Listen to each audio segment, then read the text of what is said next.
O que é que vocês compreendem, o que é que vocês consideram como trabalhar cultura local?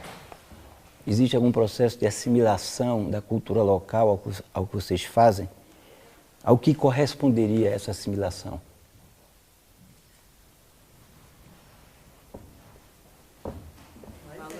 Por exemplo, você vem de onde?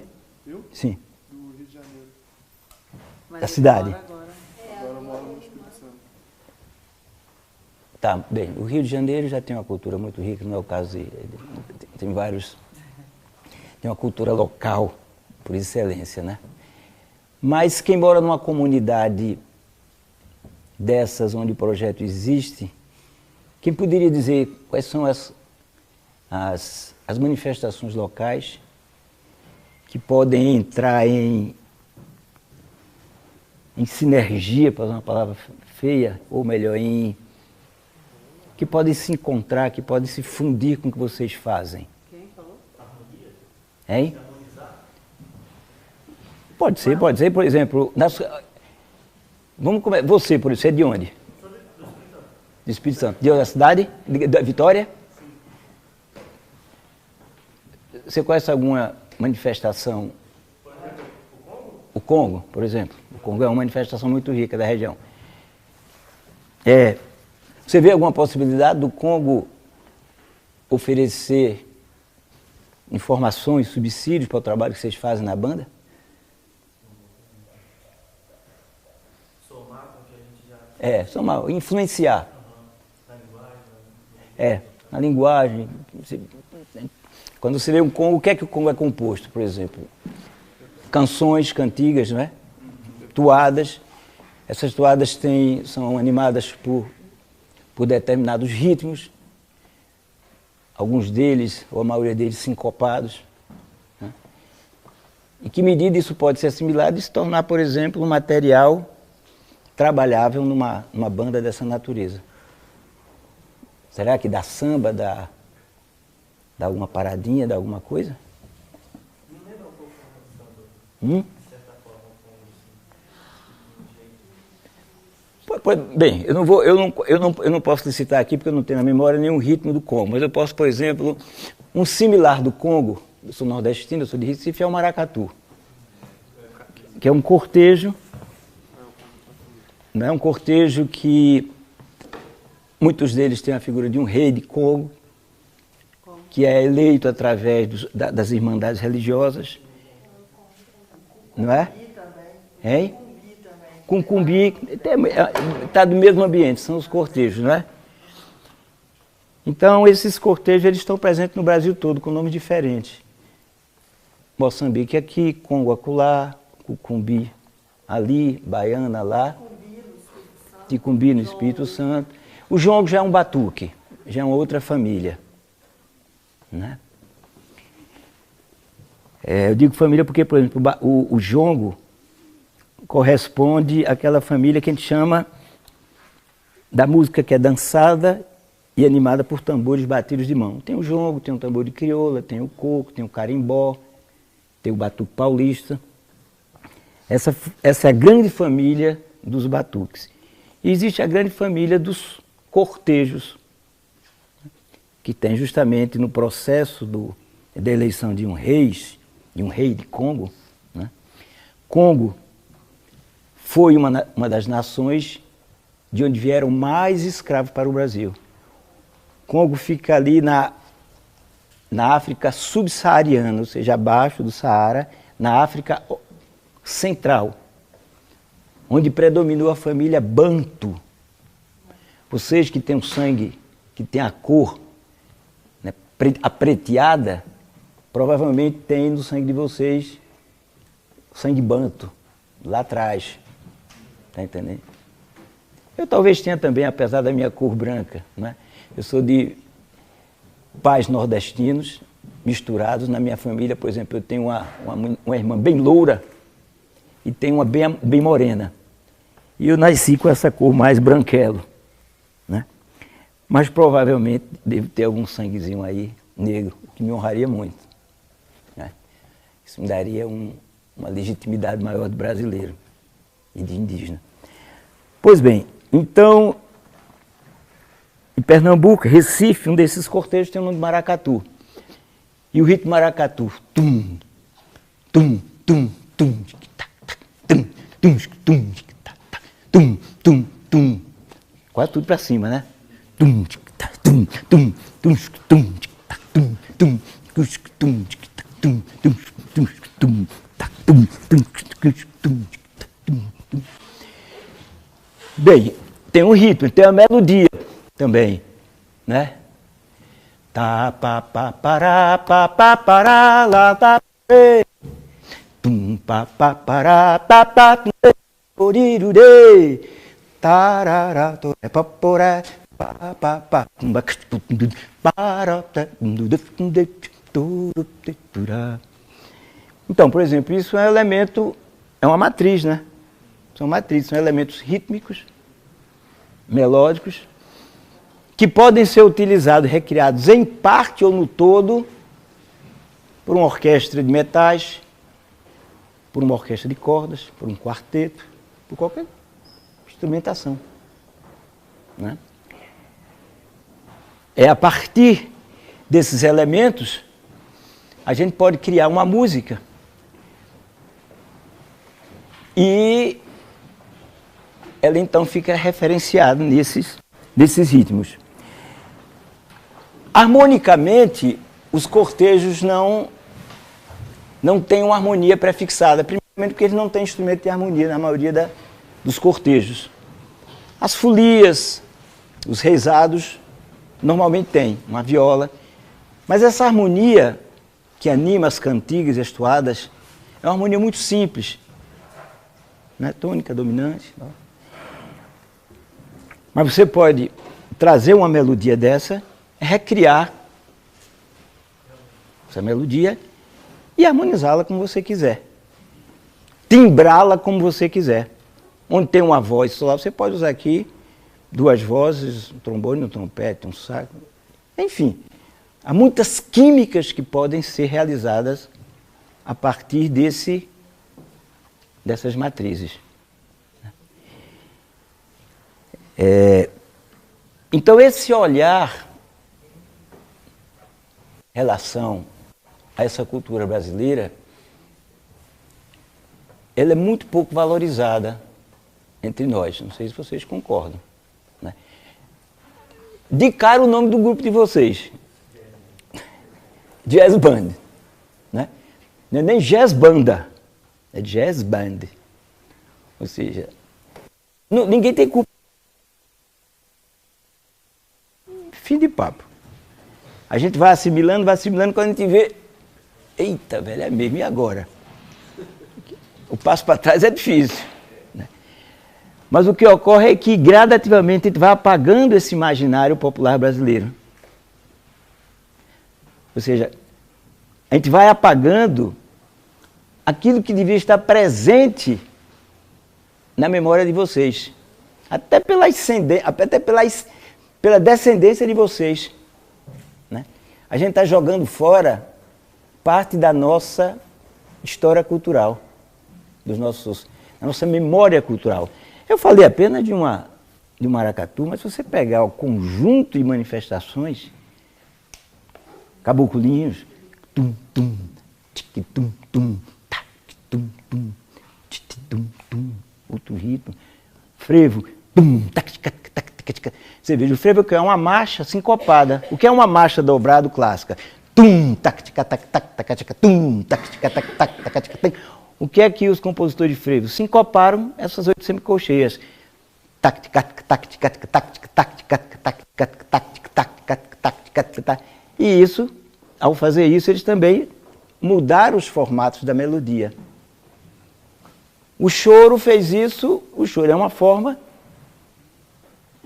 que nasceu justamente do encontro das cantigas populares tocadas por músicos nas suas flautas, no violão e cavaquinho, as cantigas, que ao ouvir a polca, começaram a assimilar aquela polca, mas ao assimilar aquela polca, eles aclimatavam dentro do ritmo deles. E o ritmo deles era um ritmo com a presença da síncope. Então aquela música deixa de ser uma polca para ser um choro. Porque uma das possibilidades da formação do nome, choro, ou melhor, da entronização, né, do nome choro, se deve ao fato de que a música Sincopado é uma música que tem uma certa malemolência. É uma música mais do choro do que da guerra, né? Tariro, tatiro, torerirorore, pore, piro, porerirorore, toreri, tororerirureri. Bem, esse caldo de manifestações populares foi criando no Brasil o que eu chamo de uma linha de tempo cultural. Nós normalmente damos um nome a tudo que é popular de folclórico. E folclórico é uma palavra muito, hoje em dia, perniciosa. Porque quando a gente diz, isso é uma coisa folclórica, o que é que a gente está dizendo? Isso aqui é uma coisa banal, besta, mentirosa, né?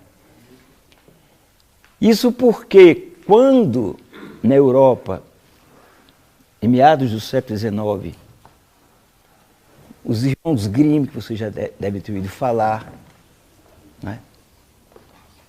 Andersen, por exemplo, descobriram o mundo popular,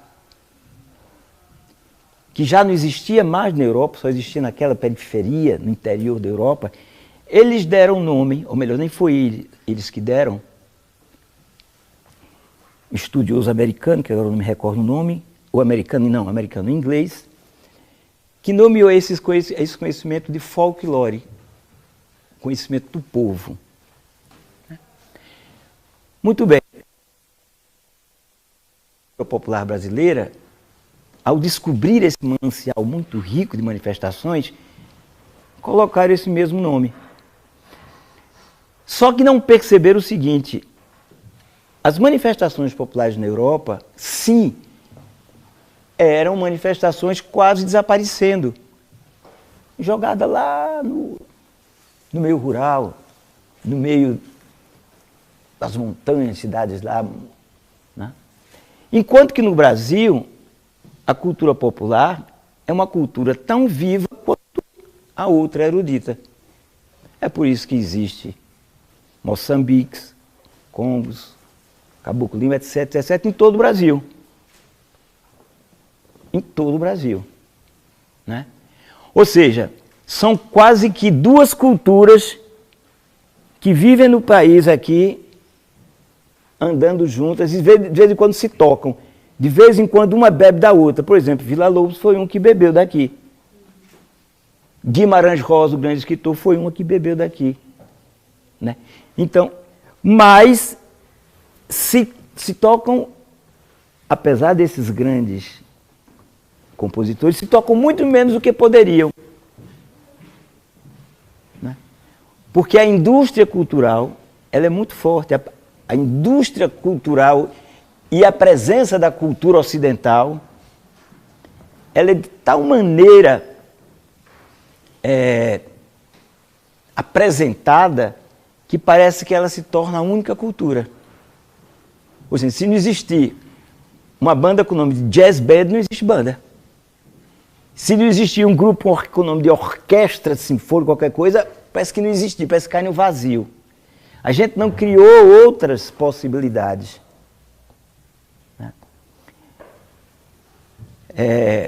Como é que é possível reverter isso? Como é que a gente faz para reverter essa história? Primeiro, acreditando que, realmente, isso que eu estou dizendo, que existe um celeiro manancial cultural muito forte do outro lado, para a gente achar que é importante valorizá-lo, né? Coisa que a gente não sabe que existe. Por isso que eu perguntei, os grupos que estão aqui em determinadas localidades sabem o que existe lá?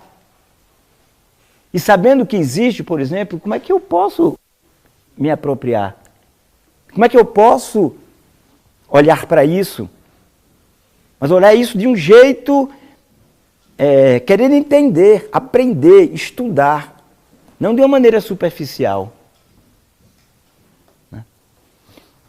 Então eu acho que essa é uma tarefa que a gente todos temos de tentar fazer, se quisermos construir uma música e uma dança, um teatro, uma poesia, que seja mais identificado com o nosso jeitão de ser.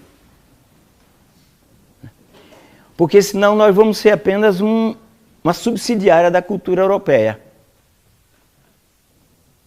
Eu não sei o que é que vocês tocam nas bandas de vocês, no grupo das bandas, né? Que música vocês tocam? Pronto. Porque lá no programa tem vários grupos. Tem. Então, porque pode ser até que eu esteja uma coisa que vocês fazem e eu esteja falando até besteira aqui, né? A gente toca Moacir, a gente toca Gilson. Moacir. Gilson Peranzinho. Gilson Peranzinho. Quem mais? Fala aí.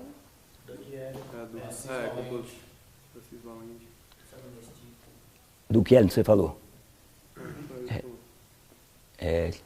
Quem mais? Quem? Não conheço. Tocam choros? Frevos? Na jazz band não, mas tem mais parte, mais na banda. Esses outros, no caso choro, é mais a parte assim, tipo, alguns alunos, no caso de eu, por exemplo, montam grupos paralelos e fazem de estudo outros estilos. Tem também a orquestra da música que eles estão fazendo músicas brasileiras esse ano, né? Aí fazem baião, a banda também. A banda já tem um pouco, por exemplo, A banda sinfônica fez Tim Maia ano passado, vai fazer Djavan esse ano, trabalhando com municípios brasileiros, principalmente Djavan. Elis Regina, Milton Nascimento, Ivan Lins.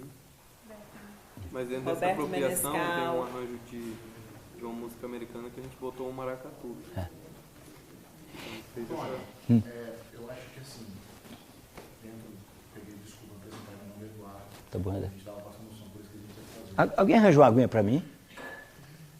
Sobre o repertório, assim, tem todos Sem esses gelo. nomes, tem todos esses nomes. Sem gelo. Tem todos esses nomes que eles falaram, mas no caso específico do repertório da banda sinfônica, que no caso do Brasil tem uma tradição muito maior por conta da nossa tradição De banda. Por exemplo, eles conhecem o próprio Spock, já tocaram coisas de Anacleto de Medeiros, já tocaram o repertório tradicional de ouro das bandas, como dobrados, enfim, marchas e tudo isso. No caso específico deste grupo que se propõe, que tem como título Jazz Band, a gente tem se proposto agora, porque o grupo é recente, tem 2 anos. Sei. Né? A gente está se propondo agora a desbravar um pouco mais, porque até então era um piloto, né? Desbravar um pouco mais da nossa música. Então, por exemplo, a gente está pesquisando um pouco mais sobre a Abigail, sobre o repertório do Moacir, sobre a gente ter acompanhado o trabalho do próprio Leite Leite, sobre essas novas. Não sei como definir isso, mas a gente está buscando. Só que a gente sempre carece de material. Então, o difícil de tudo isso é porque, como não tem material, a gente tem que criar esse material. Então, a gente tem que conversar com os arranjadores, apresentar esse novo material, enfim, porque não tem para o grupo. Deu para fazer Para essa formação. para essa formação não tem. Então, e quanto mais a gente não fazer esforço para que isso venha, isso vai ficar mais difícil. Porque isso já é um processo, é uma avalanche que vem cada vez mais. Porque você veja, quando a gente pega, por exemplo, a música brasileira, você pega Djavan, pega Tim Maia, Ivan Lins, pode pegar até o Nóbrega, tudo bem, legal. Mas há lugares mais profundos para a gente ir. Por exemplo, a gente está arriscando um pouco no universo composicional. Quantos de vocês aí, jovens, não pode ter uma cabeça fértil para composição, doida para mostrar coisa, mas não se sente exatamente. Então esse processo de abrir para a composição, para experimento, é o mais importante nesse momento. Porque senão, claro, tem que ter boa reprodução, vocês têm que ser bons instrumentistas, está aí o exemplo do Spock, com né? Habilitada em ambos os sentidos, composicional e de execução. Mas a gente tem que visitar os nichos que podem subsidiar, que podem trazer elementos de inspiração para a gente. E o primeiro caminho é o que está mais próximo. Pega um ritmo desse de um Congo. O que é que eu posso fazer com esse negócio? Pega uma abre vozes ali, bota o ritmo e faz. O cara, o seu amiguinho que está escutando ali, disse para ele, foi por aqui, eu vou por aqui. Um outro vai por ali. Quando você vê, daqui a um tempo, a música está muito mais madura. Mas se a gente não começa, a gente fica sempre copiando. Copia bem às vezes, copia mal outras vezes, né? Então, a gente tem que visitar esses mundos novos. Agora você veja mesmo, por exemplo, parece que eu sou um crítico voraz da música americana. Não sou não, velho. Eu tenho um apreço enorme pela música sinfônica, pela música americana boa. Mas a gente tem que colocar também tudo no lugar, assim, que a gente não pode ficar numa situação de tanta desvantagem. Né?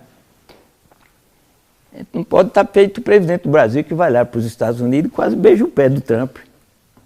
A gente não pode estar nessa posição também culturalmente. Vamos lá, né? Então,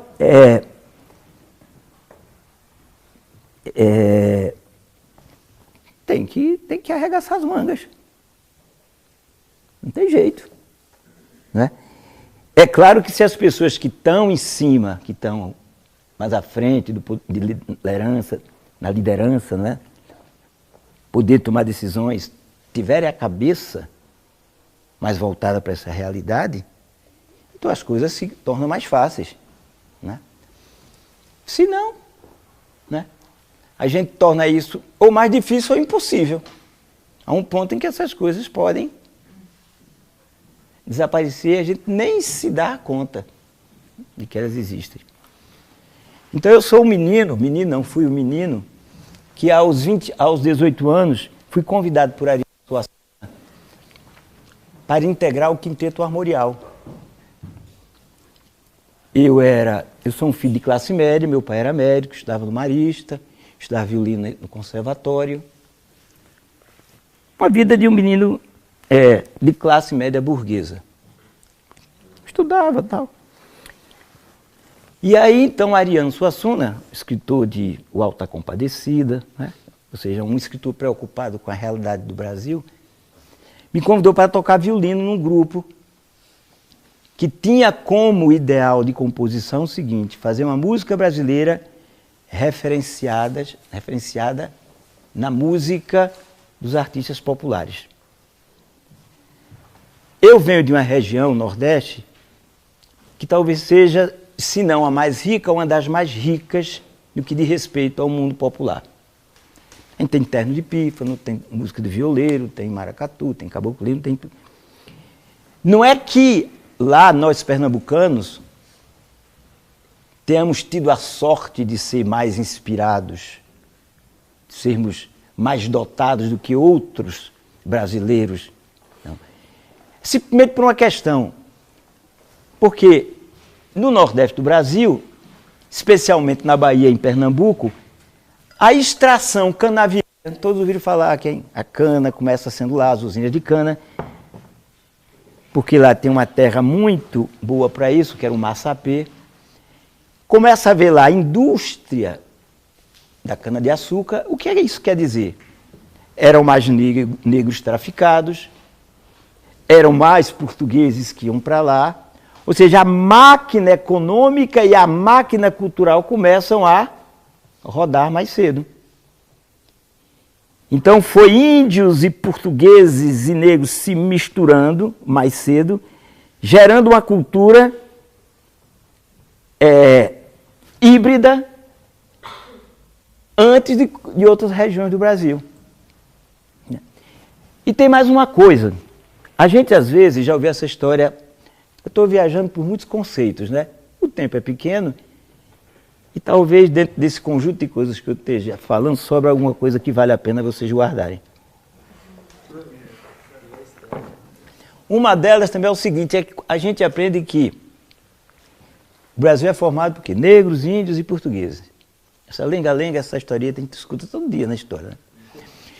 Só que a gente não aprende o seguinte, que os portugueses que se juntam para fazer essa tal de cultura popular não são os portugueses classe dominante. Os portugueses que vieram para o Brasil eram de duas classes sociais diferentes, porque já existia divisão de classe no Portugal de 1500. Existia o povoaréu, existia a nobreza e a igreja. O povoaréu era os agricultores, os pequenos artesãos, os fabricantes de barcos. Então, os degredados, os órfãos. Então, é esse pessoal que, mandado para o Brasil, vai se juntar com os negros e os índios na periferia do Brasil e vai gerar essa cultura. É por isso que quando a gente escuta, por exemplo, um Congo, você vai ver lá, as cantigas que vão louvar São Benedito, Nossa Senhora do Rosário, estão escritas em quadrinhas. Deus salve a casa santa, onde Deus fez a morada, onde mora o cálice bento e a hóstia consagrada. O que é isso? É uma quadrinha, 7 sílabas, onde rimam o segundo com o quarto. Isso não é índio, nem é africano, nem é português classe dominante. Porque a classe dominante portuguesa, a catequese, quando foi educar os índios, ele usava outras formas, usava uma forma mais sofisticada, chamada quintilha. Né? Então o que é que isso prova? O povo não. O povo trazia na sua memória essas quadrinhas, que eram muito antigas da Península Ibérica. Não só trouxe toadinhas, trouxe danças. Então essa mistureba do povo pobre, subalterno português, com os negros traficados e os índios preados, se dizia prear, prender, ou domesticados, é que vão criar essa cultura. Que ela fica sempre marginalizada. Enquanto que a classe dominante, o que é que fazia? Era dança clássica, balé clássico, era orquestra sinfônica, era música religiosa das igrejas, e que aqui e acolá dava um saltinho aqui do outro lado e puxava alguma coisa. Ah, puxa aquele ritmo, puxa aquela... Né? O que ocorre é o seguinte, é que esse lugar aqui foi engordando. Engordando, engordando. Por exemplo, você vê a poesia popular, começa com a quadrinha, e hoje você vai a uma cantoria de poetas populares do Nordeste, você escuta 10, 12, 15 formas de poesia diferentes. Ou seja, uma coisa foi levando a outra. Aquilo que eu estava falando. Né? Formas altamente requintadas, que precisam habilidade para serem improvisadas. Né? Então, isso afirma o que eu disse no início. A gente tem aqui uma linha de cultura. Uma espessa, grossa, volumosa, bonita, que é capaz de nos oferecer muita coisa para a gente juntar o que tem aqui. O que é que eu junto com o que tem aqui? Por exemplo, técnica de execução instrumental. Aqui não dá. É muito pobre. O que um violeiro toca, o que um músico popular de sopro toca, que não teve formação, é pobre. Por quê? Porque não estudou aquilo. Ele pega muitas vezes pelo ouvido, procura... A cultura ocidental não. Desenvolveu uma puta técnica em todos os sentidos. Né? Pô, tem que pegar isso aqui e colocar para cá. Porque, afinal de contas, afinação, execução, economia de movimento, tudo isso é universal. Porque o corpo humano é universal. Quem vai tocar violino, seja jazz, seja música irlandesa, qualquer coisa, tem que entender o seguinte, que é um instrumento colocado aqui e um corpo humano. E se os dois são exatamente iguais, eu tenho que adequar isso aqui. Ó. O que é o violino?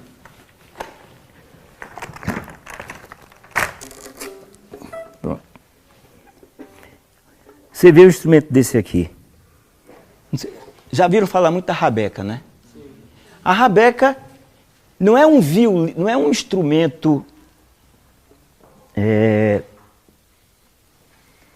como é que eu diria? Não é um outro instrumento, não é um instrumento original.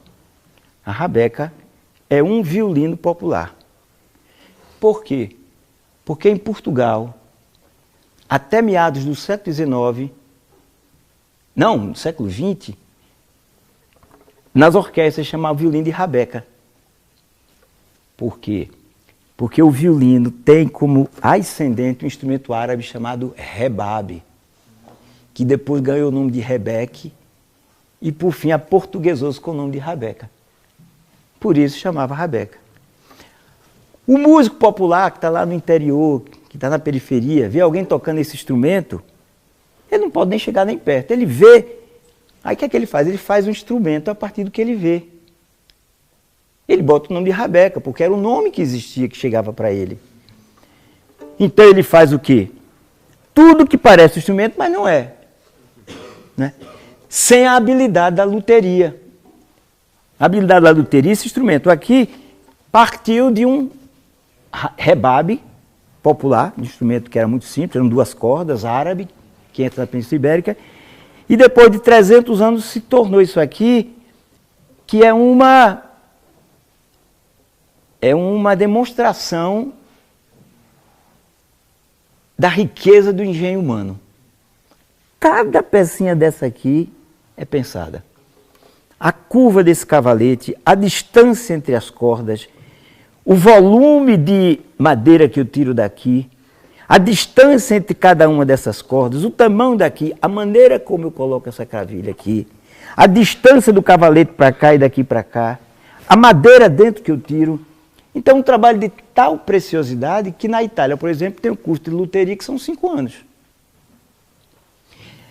Bem, por que é que isso foi sendo feito assim?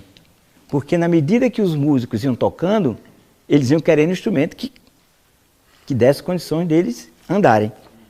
Todos vocês querem os melhores instrumentos de sopro, né? Que sejam mais rápidos, que sejam, enfim. Teve um tempo que eu estudei sax e clarinete, então tive até um buffet crampon, não é isso não, né? Buffet crampon. Tive amarra sax, né? Mas vi que se eu fosse perder muito tempo querendo tocar tudo, eu não ia saber nada. Aí parei. Mas compreendi que cada instrumento tem as suas sutilezas, né? E quanto instrumento melhor a gente puder estar conosco, mais a gente vai andar. Então é a mesma coisa um instrumento desse aqui. Então esse instrumento primeiro era tocado aqui e o rabequeiro toca aqui. Mas o que é que ocorre? Se eu toco aqui, eu seguro o instrumento aqui com a mão. E eu não posso tocar nada por aqui. Aí o que é que faz que se inventa? Primeiro se inventou a queixeira, para que ela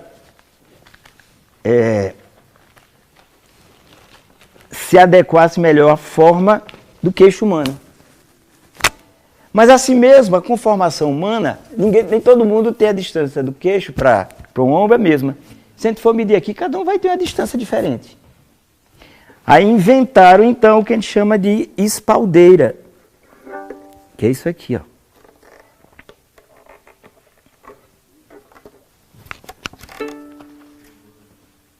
Com isso aqui eu posso fazer aqui e posso fazer aqui. Né?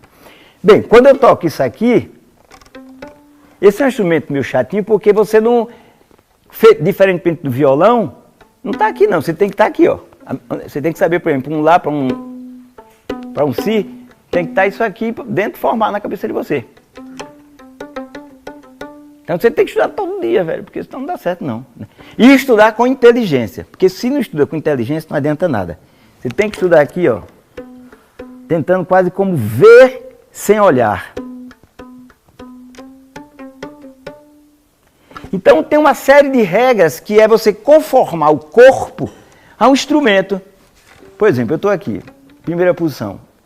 Se eu quero tocar aqui, não vai. Como é que eu faço? Aí eu tenho que fazer isso aqui, ó.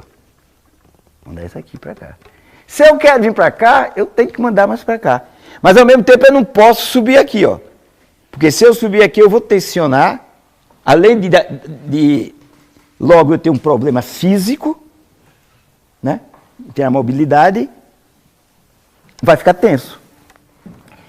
Então, cada nota que você tira de instrumento, como que vocês tiram, tem que ser pensada no aprendizado. para que depois você, quando for tocar, nem pense. Né? Quando você pensa que esse é um instrumento que... Olha, veja coisa interessante. O violino nasce, sabe o quê? De um birimbau tocado com arco. Chama-se de rebabes. Os primeiros rebabes tocados pelos berberes na África eram instrumentos que tinham... Aqui eu tenho até um com a cabaçazinha aqui e aqui crina de cavalo. E aqui eles ficavam tocando uma nota só. Você veja, e segundo os pesquisadores dizem, nasceu da maneira que a gente faz o arco para tirar aquele barulhinho. Daquele barulhinho alguém um dia tocou e disse, velho, dá um som aí. Um outro chegou um dia e botou um arco. E ele foi evoluindo. Quer dizer, na verdade, isso aqui é uma forma sofisticada do arqueiro. Ou seja, o arqueiro um dia usou o arco e flecha e um dia o homem construiu um instrumento a partir do arco e flecha. Veja que coisa bonita. Né? Quer dizer, a gente quase que sublimou um artefato de guerra num artefato de paz, de beleza. Né?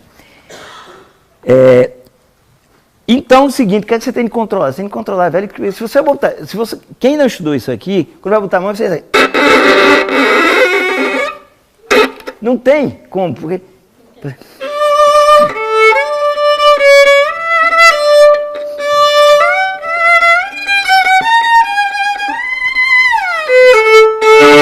Até eu, que pego assim de repente, que também você pega de repente o instrumento assim, não... Né?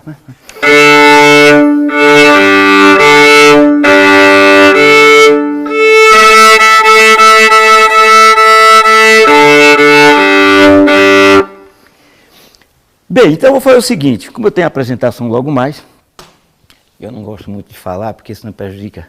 Olha, é a técnica. Né? Usar muito as cordas vocais não é uma coisa que eu faço habitualmente quando eu vou cantar à noite. Porque o falar briga com o cantar. Então eu vou deixando essas notícias que eu falei aqui com vocês. Aí, né? Se vocês tiverem algumas perguntas a me fazer dentro desse conjunto de coisas que eu falei. Mas para não ficar também atrapalhado, eu vou tocar um frevo aqui no violino, que é... Vou tentar, viu? Porque eu tô meio frio aqui, mas tudo bem. Mas vocês vejam, frevo nunca foi escrito para violino. Não é uma música para esse instrumento. Porque é uma música escrita sobretudo para instrumento de sopro. Né? Mas, ora, não está escrito em lugar nenhum que não se possa tocar violino com frevo. A gente tem que ter sempre essa atitude também de querer quebrar as amarras. Né?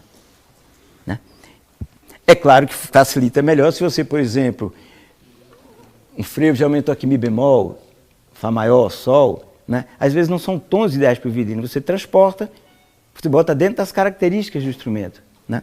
E foi o que eu fiz com o frevo, que é de um compositor chamado Lourival Oliveira, que no ano passado completou 100 anos.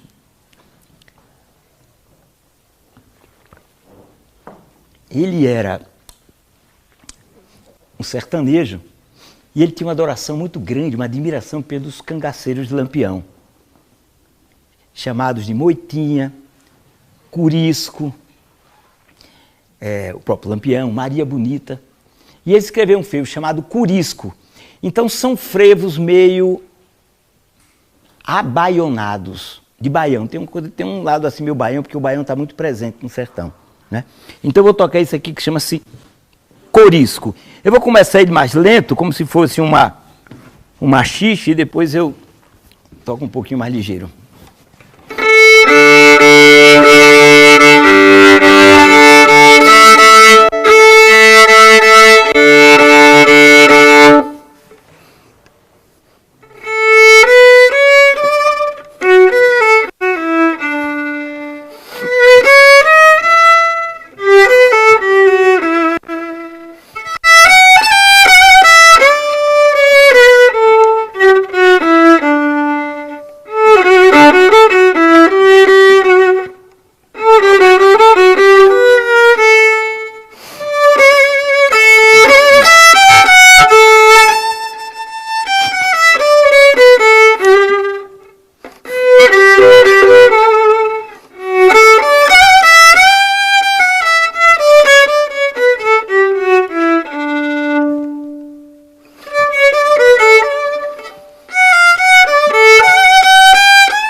Pronto, pessoal. Era isso, alguma pergunta a mais? Ei, seu Rodrigo. Então, quando o Ariano convidou, você era um jovem de 18 anos. Muita gente conhece a teu respeito, e isso mudou o rumo da sua vida daí em diante, né? Completamente. O que te encantou? Né? Já era essa consciência da raiz da cultura brasileira? Não, seguramente que não era, não. Eu acho que o universo lúdico, ou seja, as danças, porque, por exemplo, eu me aproximei muito da dança, não é? Eu utilizo muito a dança nos meus espetáculos. Então, provavelmente, eu tinha... Quando eu era bem criança, eu tinha um conjunto com minhas irmãs na minha casa. Eu fechava a garagem da minha casa, abria a garagem da minha casa para os vizinhos e a gente fazia umas apresentações musicais, eu e 3 irmãs. Era um misto de música, de dança, teatro, do que a gente ouvia na rádio. Eu acho que eu já guardava um pouco esse vício, não é? E quando eu vi o mundo popular, fiquei encantado com tanta coisa. Poesia, ritmos, né? E eu tinha também uma ascendência assim, intelectual forte, porque meu avô era escritor, né? Ariano Suassuna, não é necessário a gente fazer aqui, falar dele, não é? Então, tudo isso foi como se eu tivesse um pouco preparado para assimilar aquelas informações. É como se eu eu acho que a palavra que eu encontro é essa mesmo, né? É como se eu buscasse aquilo, né? Então, só com o tempo é que eu vim refletindo, por exemplo, quando eu chego a esses conceitos que eu apresentei aqui a vocês, isso não foi da noite para o dia, né? Isso eu venho construindo ao longo dos anos. Eu ando escrevendo também uns livros, ou melhor, estou preparando, em que eu vou refletindo sobre essas questões, né? Então, se passa por aí, então.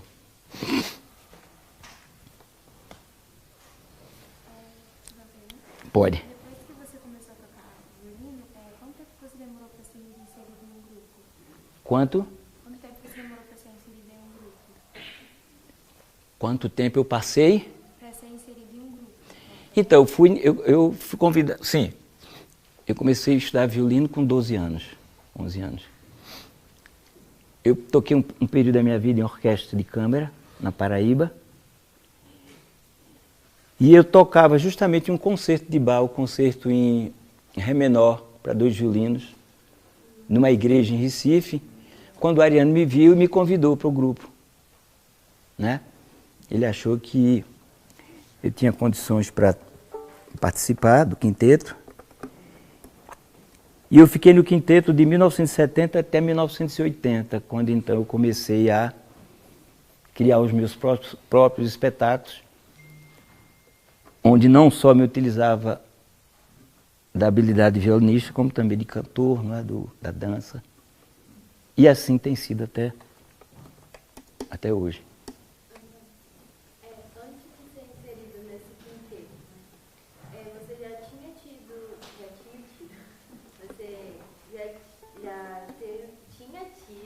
contato com música popular ou só erudita? E se você só tivesse contato com música erudita, foi um choque assim para você mudar para popular, assim, para tocar no quinteto, assim, do nada? Eu tinha então a música erudita, que eu estudava no conservatório, e tinha a música popular que eu justamente tocava com minhas irmãs. Tinha um conjunto. O que era música popular? Era a música que eu via nas rádios. Então eu tocava Roberto Carlos. Eu quero que você me aqueça nesse... O Calhambeque. Eu ganhei um festival no Colégio Marista cantando Calhambeque. Bibi, quero buzinar no Calhambeque. Bibi, me ganhei lá, cantei essa música. Aí cantava Tema de Lara, que era um filme muito sucesso na época. Era uma panaceia que a gente fazia, né, no grupo. Mas era aquela música de rádio, tocava Hey Jude, don't let me cry. Então, aí quando eu descubro o mundo popular, eu descubro uma outra faixa, que não era nem erudita nem essa. Era era um outro caldeirão de cultura, né? E que eu me afeiçoei, essa é a verdade, né? Achei riqueza. Pode ser que eu esteja sendo enganado até hoje, né? Mas é onde eu me encontrei.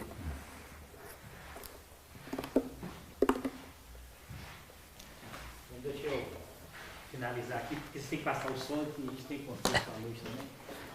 Mas a ideia era que vocês pudessem ouvir um pouco da história do Antônio Nóbrega. Assim, fica um dever de casa para vocês, que é procurar saber um pouco mais. Hoje com a internet é tão mais fácil. Eu dei uma dica aqui mais cedo, que é o disco do romance O Galope do Destino, que é o primeiro disco do Pieta Armorial, que eu considero uma coisa assim, uma escuta quase que obrigatória para quem faz música. E dois trabalhos do Nóbrega também que eu acho que vale a pena. Não só os de amor, vocês vão ver, né? Mas o trabalho que ele fez em DVD, que chama-se Lunário Perpétuo, porque ele mesmo falava aí. Não vai falar bem do livro, senão vai ficar sem graça. Lunário Perpétuo é algo assim também, né, que me impactou muito quando eu vi esse trabalho dele. É maravilhoso, né? O Walter Carvalho pela direção, é um negócio assim. Eu até hoje não vi nada ainda que me impactasse tão. Ontem no ensaio ele falou comigo, né? Nós temos que gravar isso. Eu sempre falo que o meu medo de gravar com o Nóbrega, eu acho que fazer algo que chegue aos pés, chegar aos pés do Lunário Perpétuo, eu acho que é algo praticamente impossível. Né? O Marco Aurélio está gravando ali, quantas vezes a gente faz coisa da orquestra, a gente fala assim, Lunário para mim é uma coisa referencial. Né? E acho que também, né, eu estava andando em Diamantino uma vez, já contei para ele também, estava um cinema lá lotado, eu entrei no cinema e estavam transmitindo o DVD Naturalmente dele, que é sobre o estudo da dança brasileira, que é assim, vários ritmos onde ele dança, né? Então assim, eu acho que o Nóbrega ele é uma referência de um artista completo, né? Ele não só canta, não só dança, como ele toca, como ele compõe. Então assim, eu acho que hoje é um dia muito especial para ouvir, né? E tomar conhecimento com um artista como o Nóbrega. Eu tenho certeza que vocês vão guardar isso. Quem conhece vai guardar bem na memória, né? Quem não conhece tão bem vai estudar e vai entender o que é estar aqui hoje com ele. Quando eu fui curador do festival, há 6 anos atrás, eu contei isso para ele também, a primeira coisa que eu fiz com o dinheiro da curadoria foi chamar o Nóbrega para vir para Ouro Preto. E eu fui levar para ele no restaurante as negócios de festival, né? Eu não consegui conversar com ele, porque eu fiquei muito emocionado mesmo. Isso é verdade, eu falei para ele. Eu cheguei assim, entreguei para ele e fui embora. Eu fiquei meio assim emocionado de estar falando com ele, porque realmente é uma figura que não só me inspirou, mas que tem uma ascendência forte na minha formação musical. E ontem estava falando com ele, ensaiando com ele, enfim. Né? Então, sabe, gente, guardem isso com carinho. Queria agradecer você também, Nóbrega, estar falando na cabeça deles também. Né? Muita coisa importante, né? Eu sei que vocês vão tirar muita coisa mesmo. E não podemos atrasar hoje à noite, por um motivo único. Está fazendo 5 graus em Ouro Preto. E aí, a gente tem que começar 8 horas em ponto. Porque se ficar muito frio, né, afugenta até público, porque é muito frio mesmo. Então, obrigado a todo mundo aqui, Cris, Ana, todo mundo. Foi um prazer rever vocês. Estaremos de volta, né, no mês de setembro, novembro. Setembro, né? Setembro, verdade. Setembro eu vou lá com o Nelson, está tudo certo. Nós vamos lá com o Nelson Aires fazer um trabalho diferente, que é um trabalho agora de ficar a semana com vocês, ensaiando e tudo mais. Vai ser muito bacana também. E bom que vocês estão aqui em Ouro Preto, né? Divirtam-se, um bom concerto para todo mundo. Eu só um adendozinho, olha, da mesma maneira que ele fez esses elogios assim para mim, eu queria aqui também fazer a minha laudação ao trabalho aqui do Rodrigo com a orquestra, né?